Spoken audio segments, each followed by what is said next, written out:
About to hit the stage. Yeah, I heard them calling my name. What could people expect? Best show they've ever seen. Best show they've ever seen.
Statues, I'll know all their names.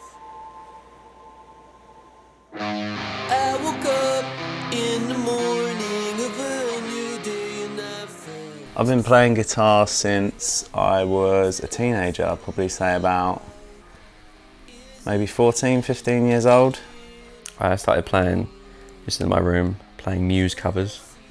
I have been playing drums since I was 16, roughly, I think. But now I'm 35. Well, I started playing guitar when I was probably about 18, 19. We used to have like you probably remember it, it was like a band night in Red Hill, called the Red Hill Takeover, I think it was called. And I went to Reuben, played Red Hill, and that was just like a defining moment. I was like, you know, they can play in my hometown. Maybe one day I can play.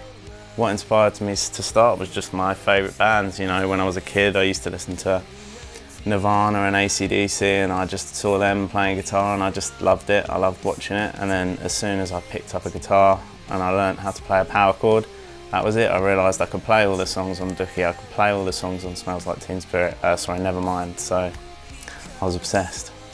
I was in the skateboarding crowd. I started listening to that kind of music and I was always drawn to the drums. I don't know why, but I just always loved the thought of playing the drums and creating beats and stuff like that. The music was mainly mainly pop punk kind of stuff. Definitely Blink-182 is a massive influence on me playing the drums. Definitely watching Travis Barker play blew my mind. I think since a young kid I've always been very interested in different styles of music. Like especially my dad introduced me to a lot of older stuff. But yeah, my first kind of band was Gold Phoenix, a garage rock band.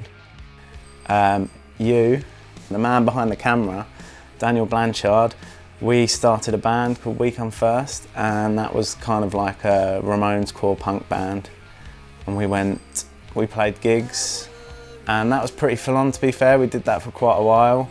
And then I started some other bands with some other friends that I worked with. There was a band called The Fun Die Young, which was like a pop punk project band. That was a really good thing, which funny enough Ben from Dude Safari was the guitarist for.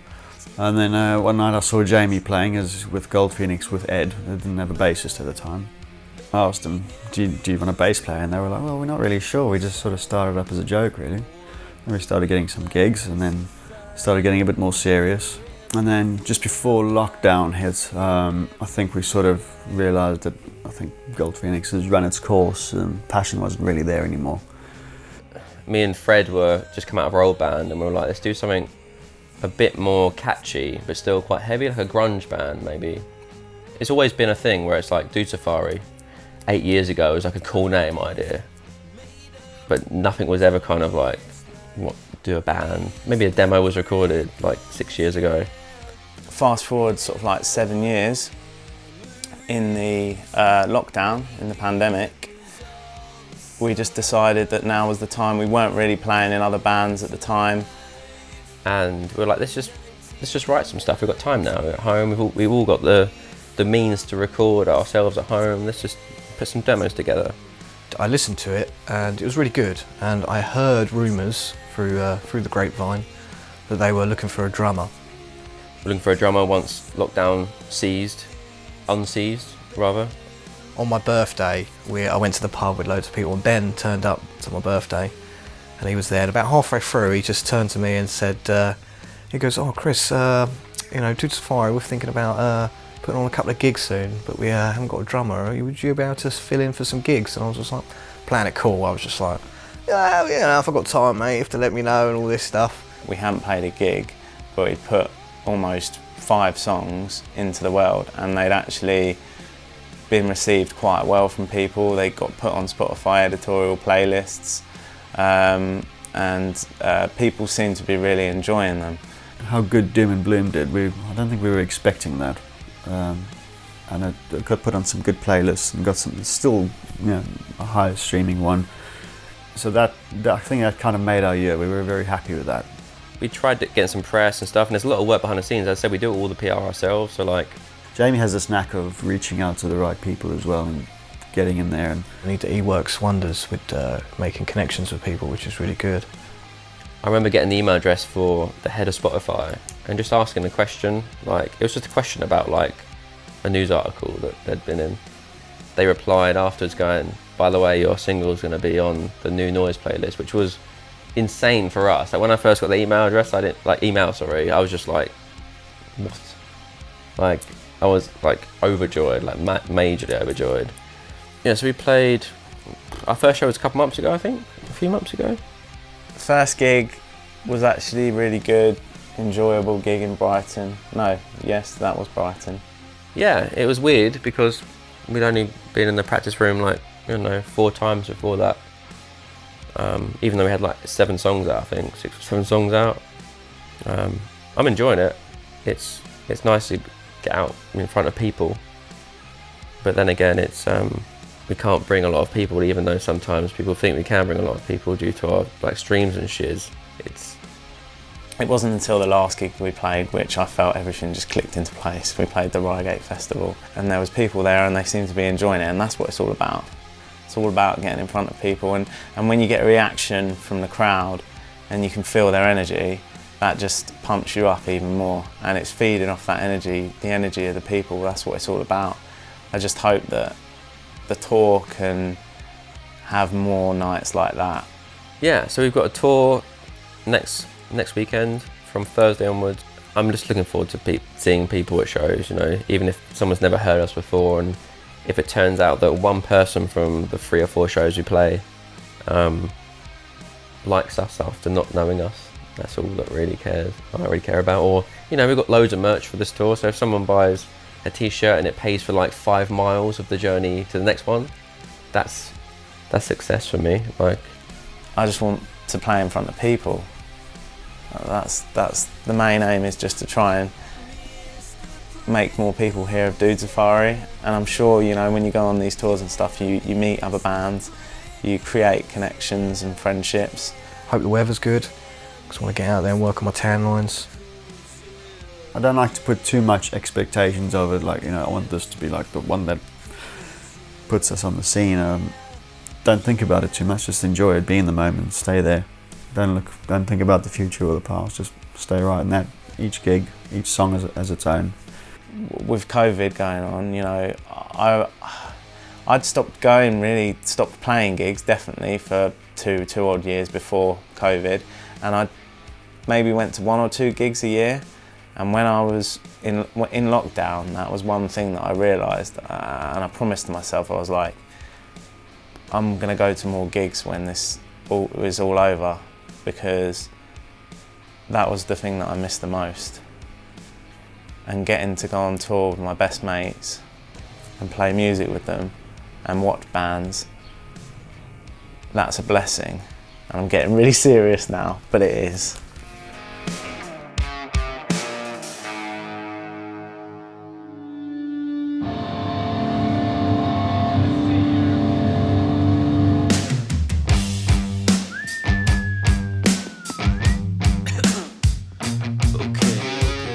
They're just lifting all my stuff for me. The insect electric.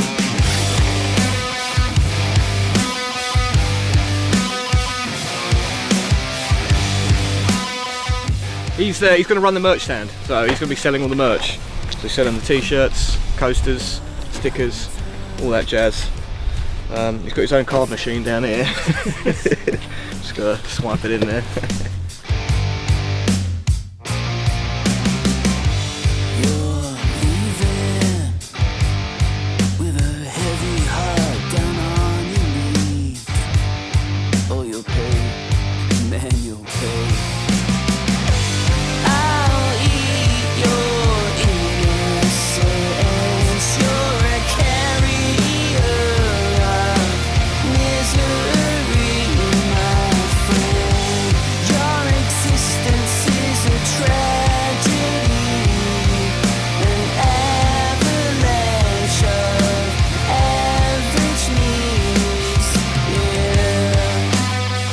Walking around the streets of Brighton, the dude safari. Occasionally we'll get noticed by someone. It's embarrassing, but just gotta take a photo with them. Something feels special, and it's not every day they meet a member of a mediocre band that no one knows anything about. So.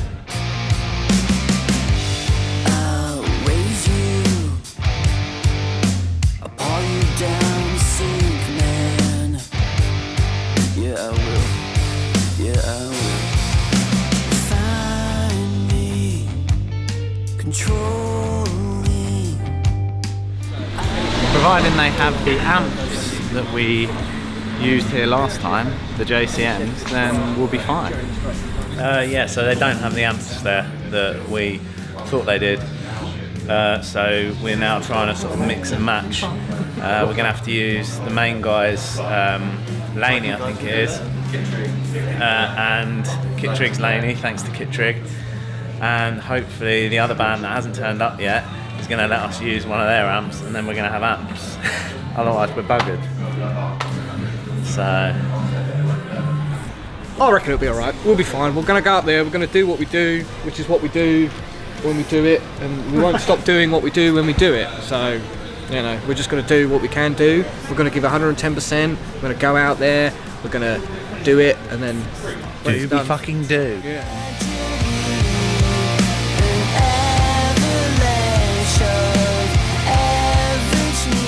What's up, Brighton town? We're Dude Safari from Surrey in West Sussex.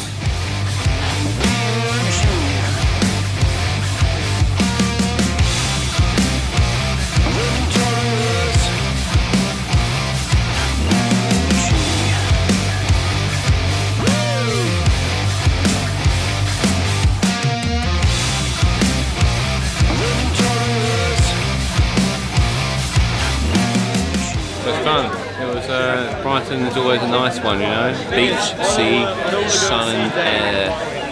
Yeah, so the amp situation resolved itself slightly. It's still, I think, like at the back of my mind, I was just worried about it, and it maybe pushed my energy levels down, and maybe that's something I need to work on, because I maybe made the gig for myself worse in my head whilst I was on stage than it actually was. So, but it did all work out. People seem to enjoy themselves, so I think we're all right. We just put it in, hope for the best. It was fine. We were tight. You can only do what you can do. I know you were. I felt it. I was feeling it. I think for the start of the tour, for the first gig, I think it went very well. I mean, it can only get better from here, you know what I mean? If the first gig went this well, then sky's the limit. So, hang on. How many drinks have you had? Hang on. If we count them, come on. Would you say too many? No. No, why is that? Because we're on tour. We're on tour. So things can only get better.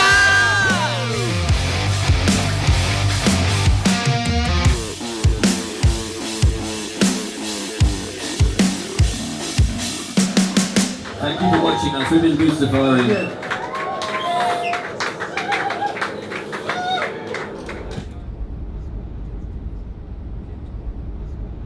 What's the first on the itinerary today then? Like, what's today all about? We're going to Day off. just have a day off because of some gigs falling through. But we're gonna, you know, have a nice time in Stratford-upon-Avon, Shakespeare's birthplace. Probably go on a little walking tour, ghost tour maybe if we feel like it. Find some food, nice ale. We can do what we want really. I feel at home at night. The sunlight burns out my ideas in real time and exposes me the rays of my real life. Excuses hold up nice. I just don't like being stuck in cars. I don't know why. Just a lack of control of the situation, I guess. Maybe I should learn to drive. I saw a good quote today. It said, "We're all dogs in the hot car of life." And I love that. Yeah. Every day we're just, you know, trapped in this big smorgasbord of shit. But we try and make the most of it, you know. No one's breaking the windows, getting us out. The world isn't nice. Life isn't nice, alright? We're all hot cars trapped in the window of life, whatever it just said. People don't see this side of things. You roll up at a venue, play songs that you don't practice, you just written casually out of the air. Oh, they're going to play that one tomorrow, you know what I mean? They don't see us sitting in the van for 3 hours to get to Stratford-upon-Avon because we haven't got a show. You know what I mean? We're moaning about being in traffic to somewhere we don't actually have to go to. It feels so lonely when you go to bed. It can't control you when you part your head. 'Cause I'm out of time, I'm out of sight. I close my eyes, I need someone to analyze my life. 'Cause I feel it going under like a leopard. I see your empty gaze, your sadness feeds on all my pain. Just here in Stratford. I wanted to go to the butterfly farm, but no one else wants to go. We've been banging on about the butterfly farm since we got here, which admittedly is only 3 minutes, but he keeps going on about it. And then I say, okay, let's go to the butterfly farm. And he says, nah, it'll be too expensive.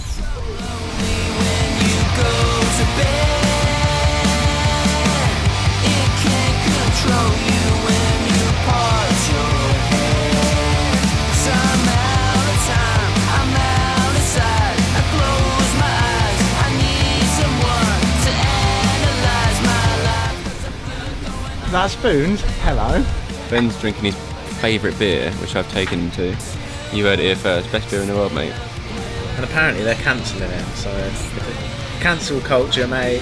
Let's do all the things. Sick of it. Brilliant.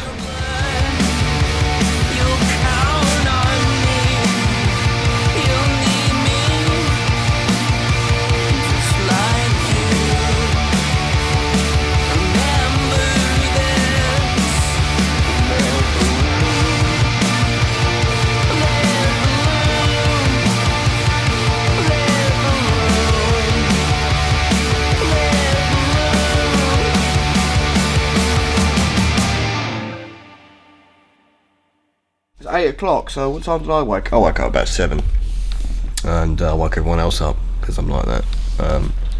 It's a really nice day today. It's too hot. The room smells like farts because all the windows are closed. So the first thing I did is turn over the window. Oh, it's disgusting in here. So I've had a shower. We're about to go down and see what our breakfast looks like. I dread to fathom what that breakfast looks like, but we'll see. I just need to get up and have some coffee and nicotine. That's all I need.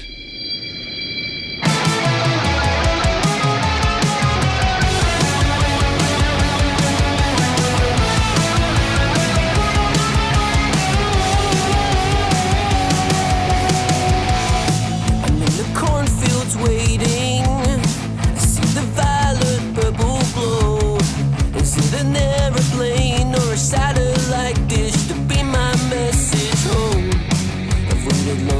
light years. I guess I call this place my own. Is it definitely you? And did my message come on through? We're in a chain hotel, budget. But now we play a show tonight. Paradiddles Bar, Worcester. We've got a 45-minute set, which we've never had before. Yeah. We're gonna have to talk a lot of shit as well, right? We have to talk about stuff. We have to do some jokes and stuff. Maybe get Bob out. He's gonna make an appearance. Yeah. We're on our way to the venue tonight. I think we're all a bit tired. I don't know that. Yeah, just got to get there, get a sound check in hopefully, and then I'm sure we'll pick up a little bit. Can't see a queue of people just yet. No. Listen carefully. Dude, sir, firing. Dude, sir, just make it out in the distance. Dude, so you probably can't pick up on the mic because the van engines.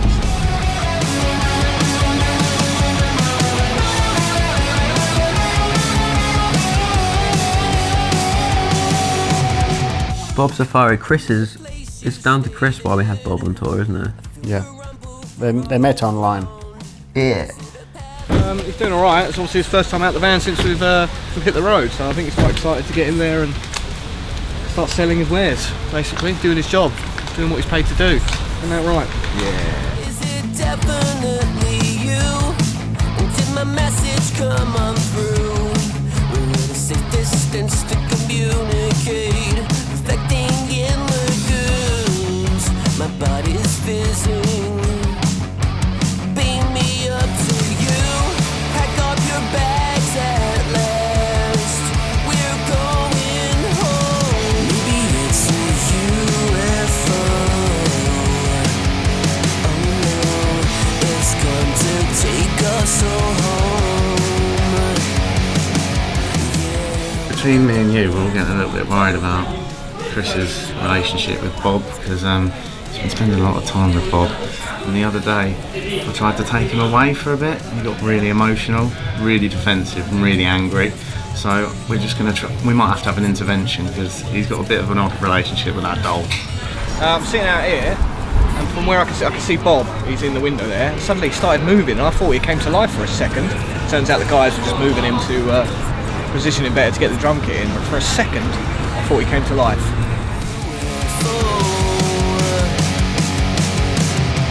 We've got a couple of people that said they're going to come to the show tonight that we don't know. We thought sometimes when people say they're coming to our show, we kind of think that it's a joke or they're a bot. So we're looking forward to seeing if they're like bots or not. Bot or not? Yeah, we play a game called Bot or Not. My name's Angela and I'm from Worcester. Jamie actually messaged me on Instagram and he kind of just told me about Big Worst, that their single had come out and everything. So I gave it a listen and it was like instant follow on everything. I was like, wow, these guys are really cool. And then since then, it's just every single single that comes out, I'm like, yep, add to my playlist, add to my playlist. The poster in Paradiddles had their name and it was in the bathroom, I was washing my hands, I looked to my left, I lied, Dude Safari. I ran out to my mum, I was like, Mum, I'm leaving work early on Saturday, I'm making them let me leave early and we're gonna come see Dude Safari. They're a lot heavier live, which I love. The whole like presence on stage, amazing. Like they're all so lovely, absolutely amazing guys. All of them so polite, so genuine. Like just felt so comfortable being around them and like having a drink and just chatting about absolute bollocks. It was just so comfortable being around them. They're all amazing. I feel my confidence draining fast, no surrender. Caught up between two worlds, I might as well die before I eat all the animals. Nuclear war, last man standing. Yeah, it went really well. We smashed it, good crowd, good venue, good sound, but it was so hot in there. It was great, really enjoyed that, really felt that. It was awesome. It's almost a shame it's over, really. It's a good crowd. You can't wrong it, can you? You can't wrong it, can you? It's just, this is why we do it.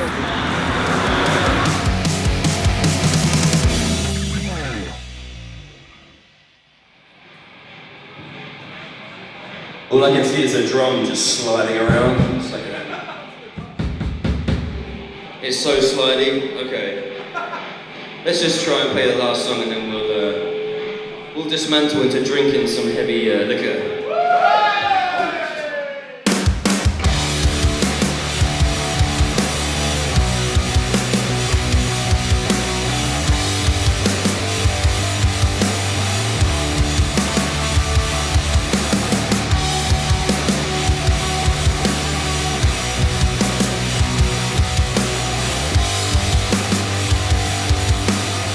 We have just arrived in Liverpool, we've just parked up and now we've got 3 hours to kill until we can check into our hostel. So we're gonna explore the beautiful city of Liverpool.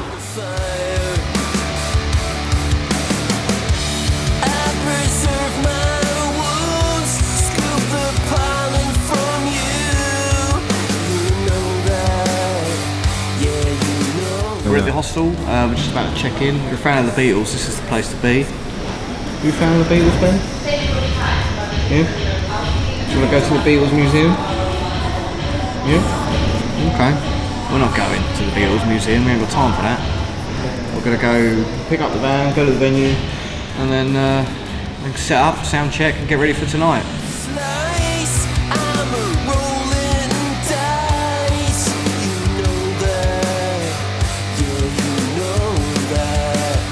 Hopefully we bring in a big crowd, because this is it, last gig of the tour. Go out with a bang. I hope so. There's another person who's been buying our merch and being very active on social media. Apparently he lives around about these parts, so... They're not super fan until they get a tattoo of the band. I think that's the thing to throw I think out you're there. going a bit too far. No, definitely not. One person turned up to one show last night, now all of a sudden they've got to get You got to dream big, Ben. You got to dream big. Right, there's no point. Just leave. I presume Jamie from the socials messaged me, just like, yeah, check out our band. Like, I've really been hooked, really followed them from, I think when I first listened to them, they only had Bug Hunter and Lead Balloon out.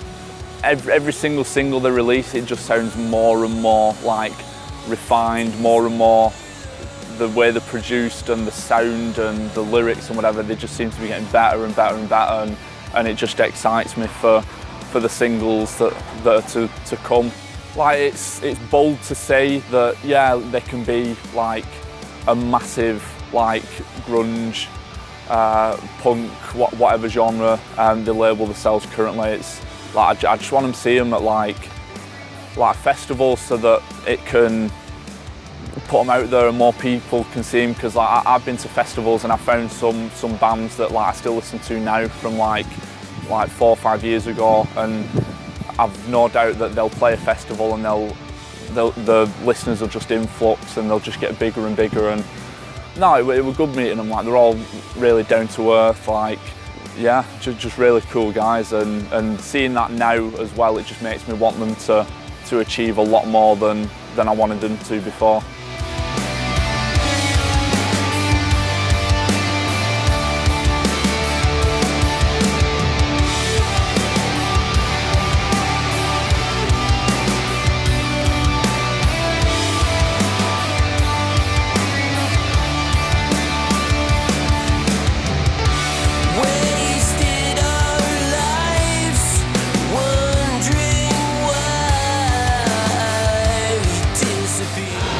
We got a serious fucking problem now, mate. He's fucking talking to that doll. He's fucking in there, having a drink and talking to that fucking doll. He is mental.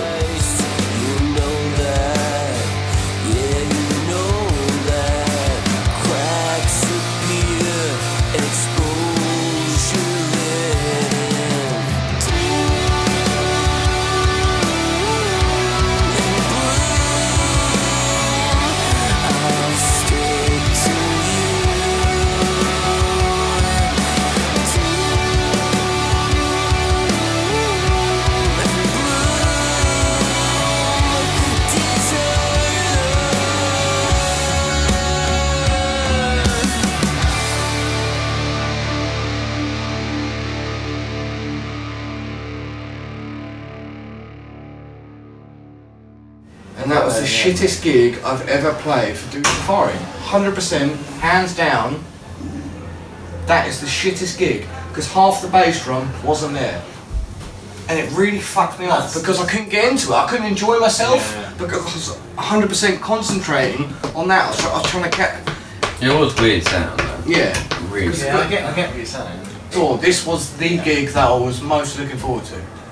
Out of all of them, Liverpool headlining. I know you all said, no, you're not headlining. We were just on last. No, we were headlining. Well, I was going to come up and give you a hug, but I'm in my fucking boxes. You don't want to see, if you don't want to see a sad monkey in the corner, there it is. Yeah, right I need to there. go for. I'm gonna go for a cigarette by myself. I just need to chill out. That was it. That was the worst gig I've ever played in my life. Yeah, but you're saying. I know it's out of my control. You ever played. Yeah, exactly. Yes. But you. Yes. It wasn't your fault. No. Of course. That's like if the amp broke and Yeah. Jamie was like, "That's the worst gig I've ever played." Well, Yes. Yeah, but it wasn't his fucking fault. Same with me. Yeah. Guitar. Someone just tripped 3 over the guitar fucking sticks cymbals. snapped to mine. I'd Yeah. be like, "Yeah, that's the worst gig I ever played." But that's never happened. If This did happen. This did happen. Yes, it did. But we pick ourselves up, we dust ourselves off. That's we it, crack mate. It's on. happened. It's in the past. Chin up, son. Can't change it. Yeah, but that night, that You one learn from night, it. this was the best gig I was looking forward to. Liverpool. No. None of us are worried about it. No, I we're know not. none of you are. No. Even if you We're not did, judging I you wouldn't. at all. I wouldn't give a shit. If one of you turned around and go, "Chris, you dropped the ball there," I'd be like, "No, fuck you." You didn't drop the the drum ball. kit. No, you didn't. That's not I what you know, felt. but I don't care getting what you yourself guys mixed up. think. I know it sounds very selfish. I don't care what you guys think. I know you're The pissed problem off. is, It's shit. I mean, at the end of the day, if I fuck up, the only people that pay for it are the people that watch it. And I know they didn't care because they were drunk. No, but it's not But just at the end of the that. day, why tonight? All night. You know what I mean? It really fucks me off. Oh, not mate. Oh, hello.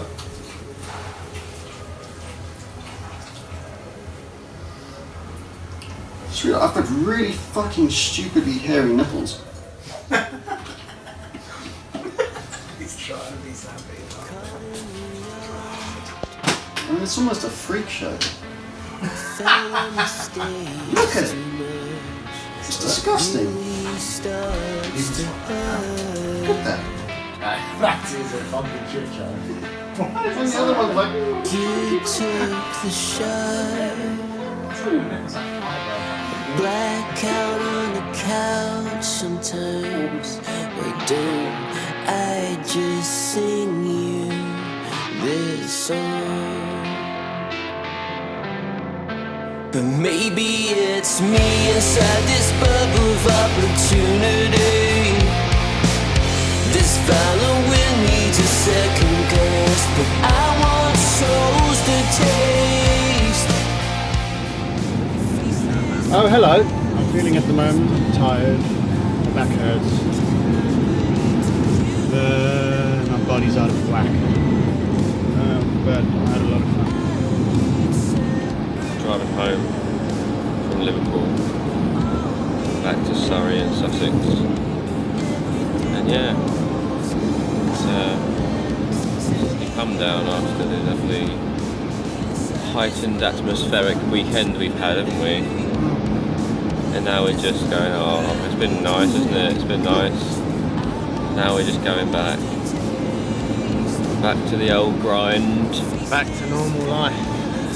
And I know that you guys were talking about some technical issues that we had last night, but I would rather play another gig like last night tonight than not play a gig. And I don't want to go back to normal life tomorrow, back to work. It's very depressing indeed, but it's got to be done, unfortunately.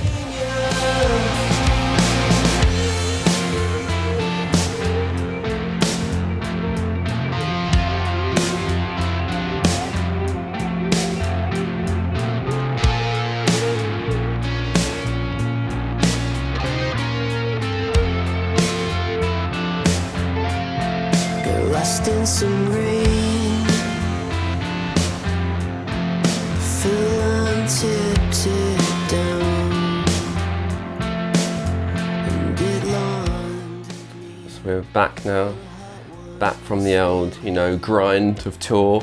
We're all back at home, living our normal lives, which is a little bit depressing, if I'm honest with you.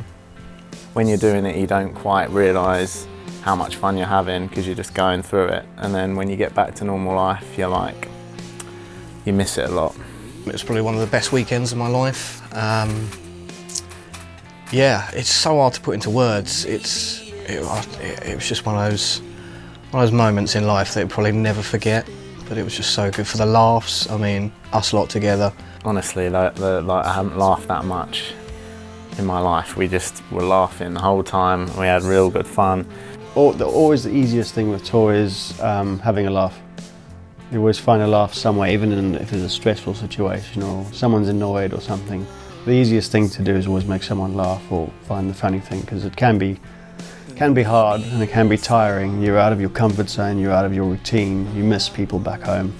It did come with its challenges. You know, you prepare by like playing with all your own gear and amps and stuff, and then 4 times out of 5 you can't use your gear because the stages are too small, or they have backline but when you turn up they don't have backline. Just little things like that. I think it's the hardest thing is the unknown of bringing all your stuff that you think will work and then turning up and it doesn't really go as smooth as planned. You know, it's not relaxing.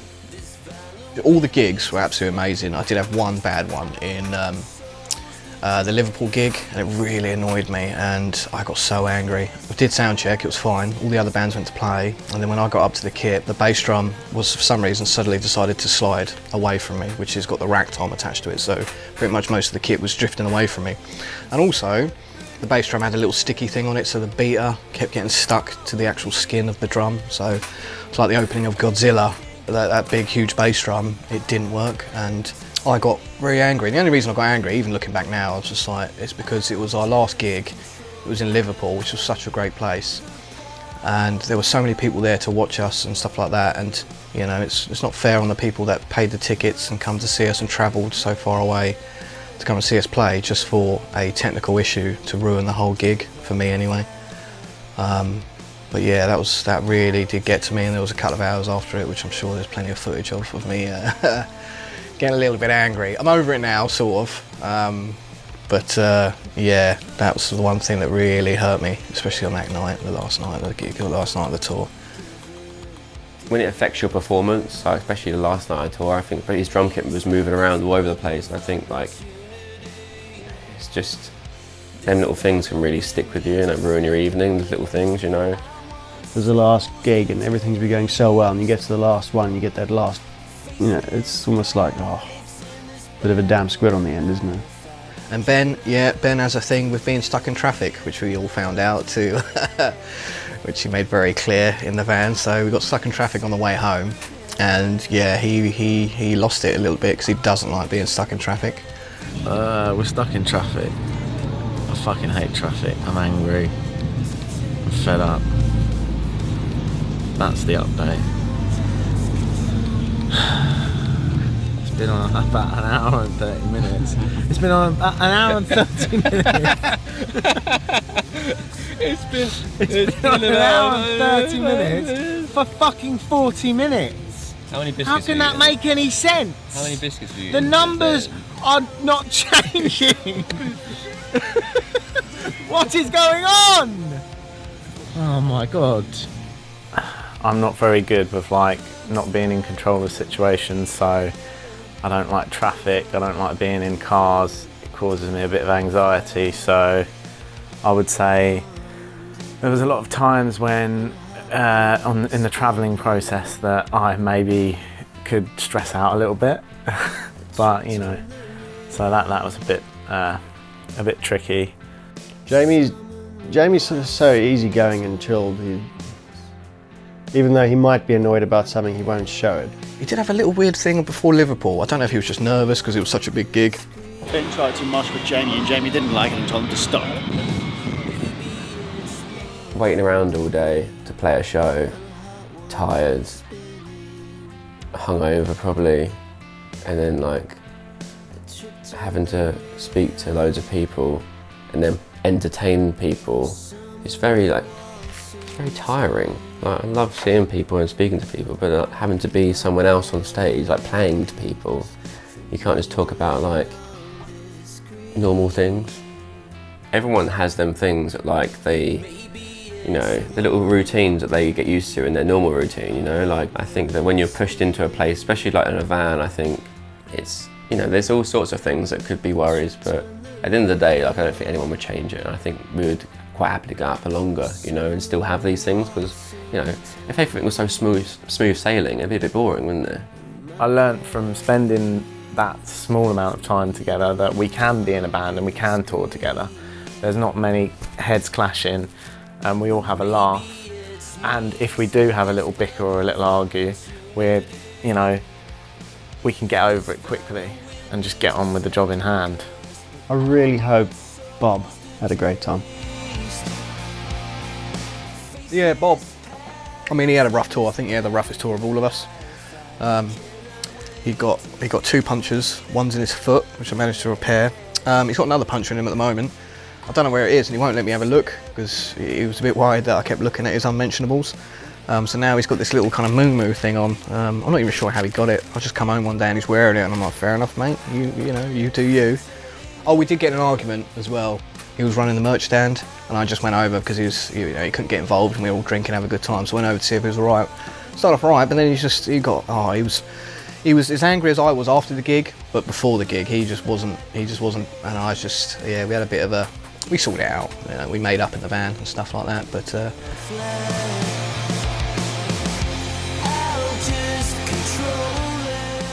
You do music for yourself, but you also want people to listen to it, as many people as possible to listen to it and to enjoy it, and that's probably one of the first experiences in a band where I've been to places further away from home where people have heard about us and listened to us.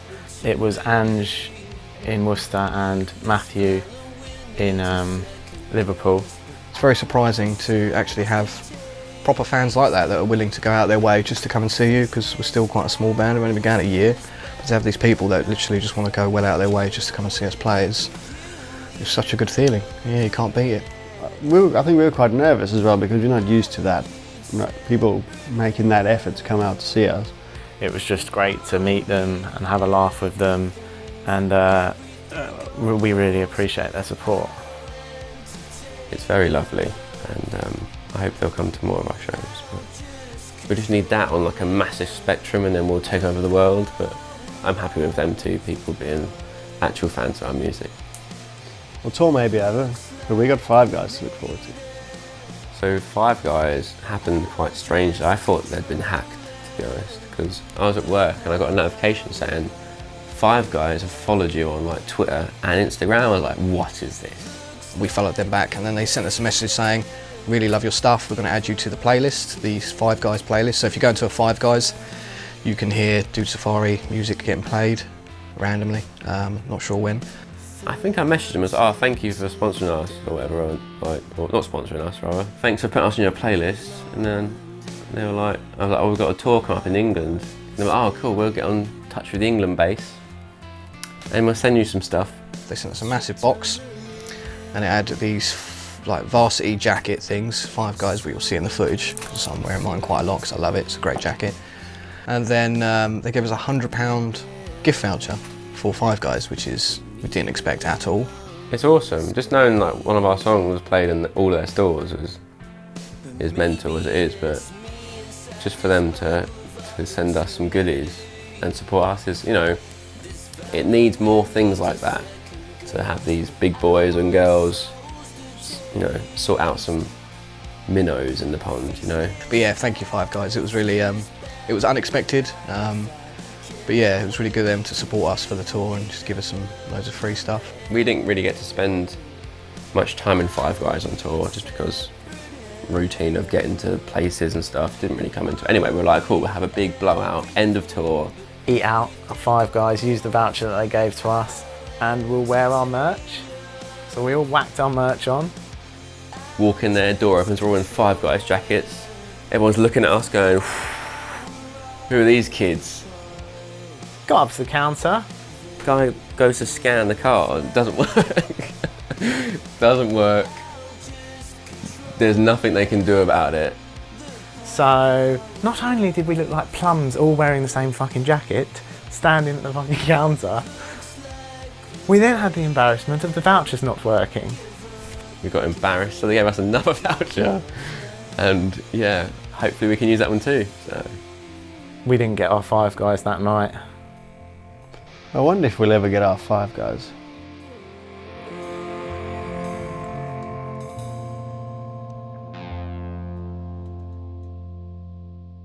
I'm no good at any sports.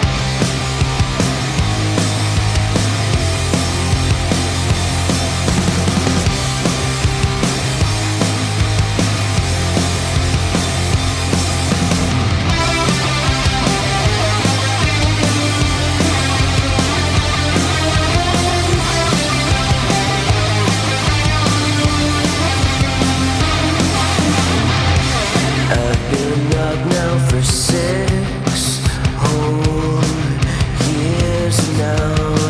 Never win a game of kiss and tell. I won't deface the wall, but you know I'll shoot. Nice and low, nice and low. I'm no good at any sports. Time will tell. Find your love, I need a little. So Chris Hunt is on the prowl. A Hail Mary of faculties, a heavy-hitting stress release. It hits the opposition right away. Right away. I love baby animals. You ever been to an art gallery before? You ever been to a McDonald's before? 2 in 1, mate. 2 in 1. You're all over the back. If you don't take it quickly, I'm going to shit myself.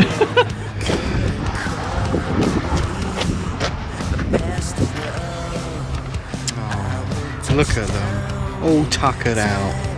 Rise and shine, boys. Where's Bob's hand going? Entertain, entertain.